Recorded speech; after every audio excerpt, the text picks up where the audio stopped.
Hello, this is Rafa. Welcome to another page in my homesteading diary.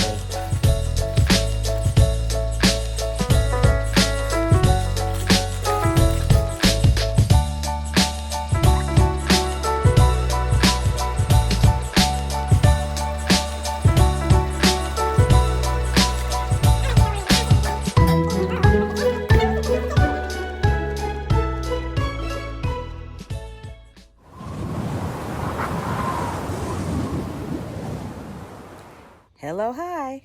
So, as you know, there was a big storm that swept through the nation. Freezing temperatures, lots of damage done on everyone's front, high winds for a few days. Well, I showed you the damage that was done, but it was very minor compared to what I've seen a lot of my fellow YouTubers display. I just got through cleaning up the garden areas, getting rid of a lot of the dead leaves, the damaged leaves. I'm not trying to attract any bugs or anything like that, so we got to get rid of everything that's rotting because we know insects are attracted to what is dying. That's their job, is to clean up. So, got rid of all those leaves. Everything is looking nice and healthy. I did lose a few things, but overall, I'm pretty happy. I just have to be patient now and let things come back so that I could hopefully reap a harvest. Let's take a quick look. As you know, this hoop house sustained a lot of damage, and that's minor. I mean, that's just a minor setback. We are in the process of making it much stronger, and I will be uploading a video showing how we actually construct our hoop houses. I'm very happy with the way we redid the other one. So here is what I affectionately call my salad bowl, even though it's very skimpy and it seems like it's always been skimpy.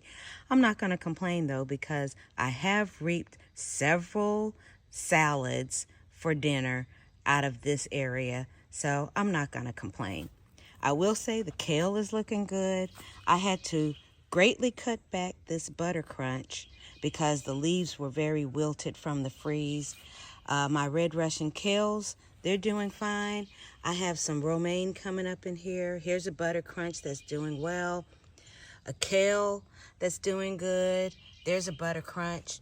Now, if you remember the video I did on my lettuce bolting, it did bolt. And here are the flowers of this romaine. I don't know the exact name of this romaine, but the flowers are there. And I'm going to let them continue doing what they're doing so that I could collect the seeds. Once they dry out, I'll come out here and collect the seeds, and then I think I will actually plant them in the spring. I planted seeds, corn salad Dutch, red leaf oak, iceberg lettuce, prize head, and black seeded Simpson. As you can see, I'll be thinning this out, of course, but my black seeded Simpson is starting to come up. I have, I thought I had a prize head coming up, but I guess I was wrong. I do have several iceberg lettuces coming up. That's very encouraging. And I have, let me see, I have a red oak leaf lettuce coming up, and that's encouraging as well. So, these were planted not that long ago, and the ones that are coming up actually came up about 7 days or so after I planted it. So that was very encouraging. Let's mosey on over here to the Brassicas. My Brussels sprouts are doing very well.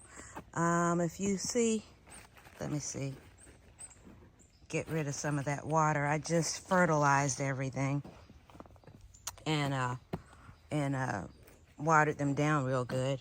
But my Brussels sprouts are doing good. I have a couple of Brussels sprouts that just seem like they do not want to grow. I'm probably going to end up at the end of the day just harvesting the leaves for a salad. They're not doing well at all. But the other ones are doing fine. They're growing nicely. The only thing is I see no evidence of Brussels sprouts shoots on the stems at all. So I don't. Oh, there's a leaf right there. I just cleaned everything up, but I forgot that one. I'll have to come back and get that. I don't see any evidence of Brussels sprouts. So this might end up just being where I harvest the leaves off these as well. But I think they are a long growing crop, so I'm going to give it at least another month and a half to see if it's doing anything else, because they have grown substantially since I planted them. My collard greens are doing nicely. If I wanted some young tender leaves, I could harvest them now, but I want some nice big leaves, like what I see my other fellow YouTubers harvesting. So I'm going to leave these alone. Those are my radishes coming in, and they're doing nice. My carrots are coming up very nicely, but I don't know. We'll see. We'll see what becomes of them. In these tubs, I planted red Russian kale, dwarf Siberian kale, red salad bowl lettuce, and Detroit red beets. I planted some noble giant spinach, perpetual spinach charred, Bloomsdale spinach, and spinach long-standing. And in this container, I planted ruby red Swiss chard, rainbow Swiss chard, and purple top turnips. Those were not planted that long ago, and none of them are sprouting so far. So I hope they'll be fine. So let me explain what I did with these. We drilled holes underneath, quite a few holes underneath to be exact, and then we drilled holes on the side and raised them up on these on this wood planks so that the water could drain out, because even though I had holes drilled underneath and on the side, I felt like it was still retaining too much moisture. So we raised it up so that the water could drain out a little better. It should not be that wet, although, I don't know, based on the temperature and the weather, that might be why it's retaining so much moisture. But the soil was very loose. I used a lot of peat moss and everything, so it should not be that compacted, nor should it be retaining that much moisture. We'll see what happens. First time around.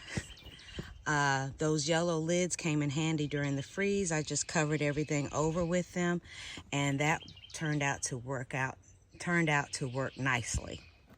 Here are the broccolinis that you saw in a previous video that I harvested. I went on today and cut off all the leaves that was damaged by the freeze. They just looked burned. They looked ashy, so I cut them off.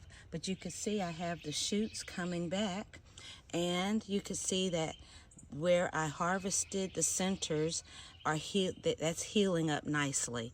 There's no moisture, it's not soggy, there's no rotting going on, and no damage from the temperatures. So that's great. I mean, we had temperatures in the teens for several nights and several days. The temperature stayed around in the 30s and 40s. So I'm just counting my blessings, y'all. Counting my blessings.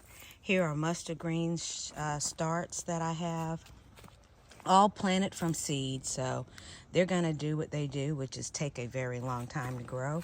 But I'm here for the journey.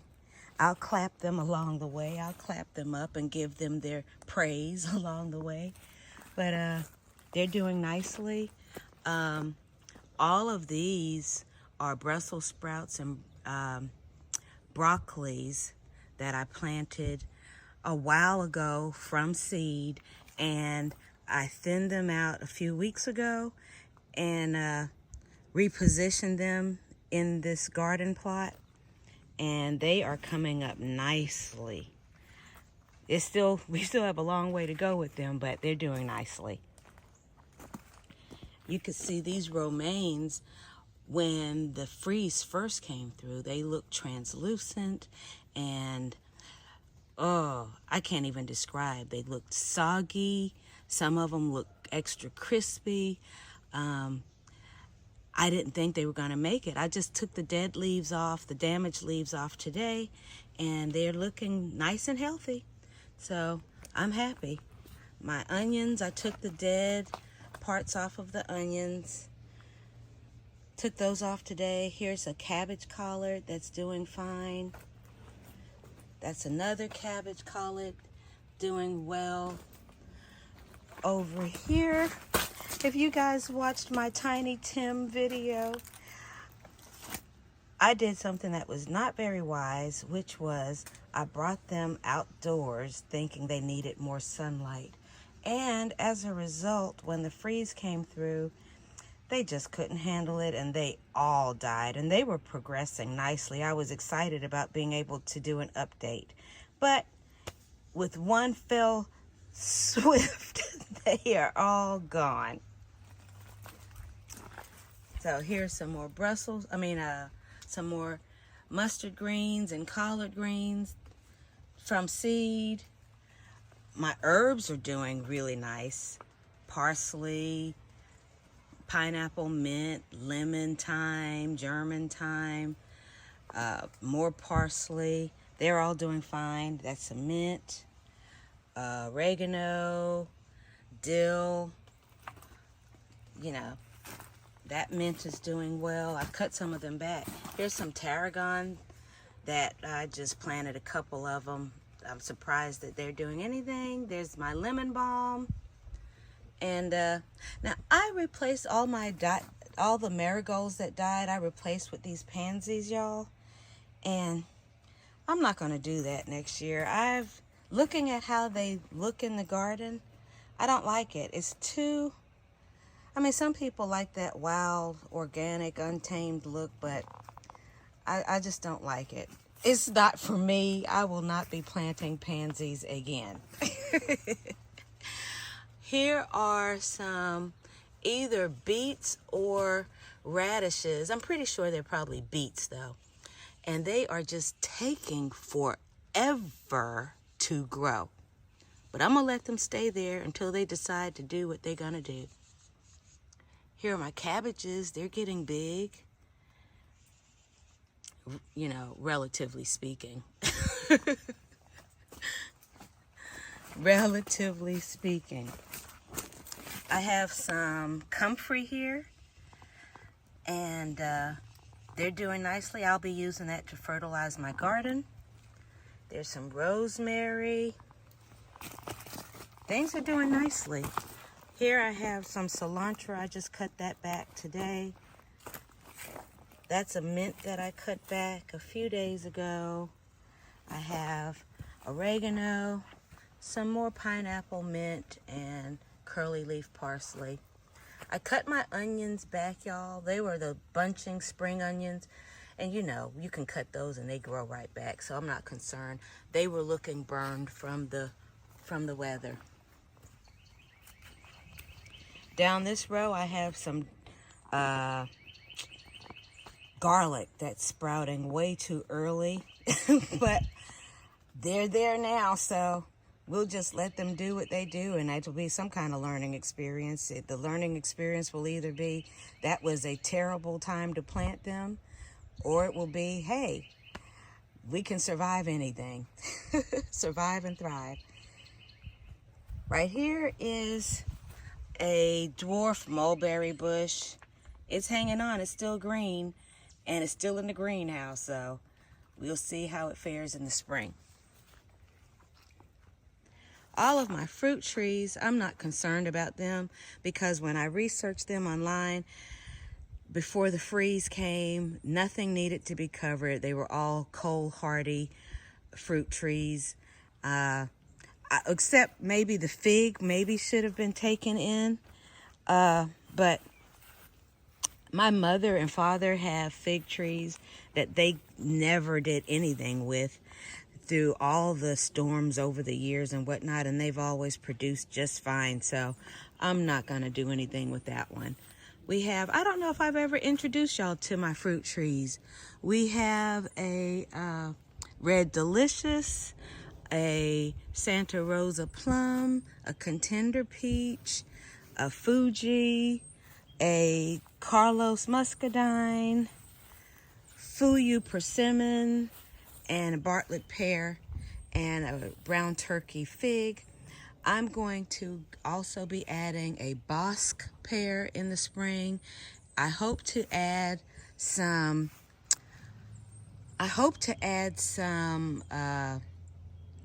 orange trees, and I don't know. I want to have at least 2 more of some kind of fruit trees, 2 or 3 more. So I'll be adding those.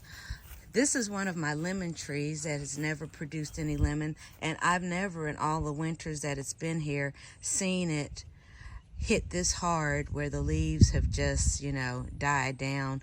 And who knows, maybe that's what it needs to give me some lemons this spring. I don't know. It's still green, so it's not dead. I found out a while ago I probably should have kept it in a pot and never put it in the ground. There's the other lemon tree. Same thing. This is a different kind of lemon though, because, oh no, this one has thorns on it too, just not as long as the other one. Anyhow, they've both been hit hard by the weather. We redid this hoop house. It came out beautifully, and I'll be doing a video on how we constructed it, and I'm super impressed. But you know what's going to happen? We'll never get winds like that again for the next 50 years. Anyways, though, live and learn and adjust along the way. Well, that's a wrap for today. If you've enjoyed hanging out with me, consider subscribing. Hit that notification bell so that you'll know whenever I upload new videos. Give it a thumbs up and share it with a friend or two. Someone else may be needing a little push in the direction of sustainability. All we need is a tiny little spot to grow in, and we can shop from our own backyards. This channel promotes the goodness in life. Like, subscribe, comment, and share. And above all, prosper and be in good health.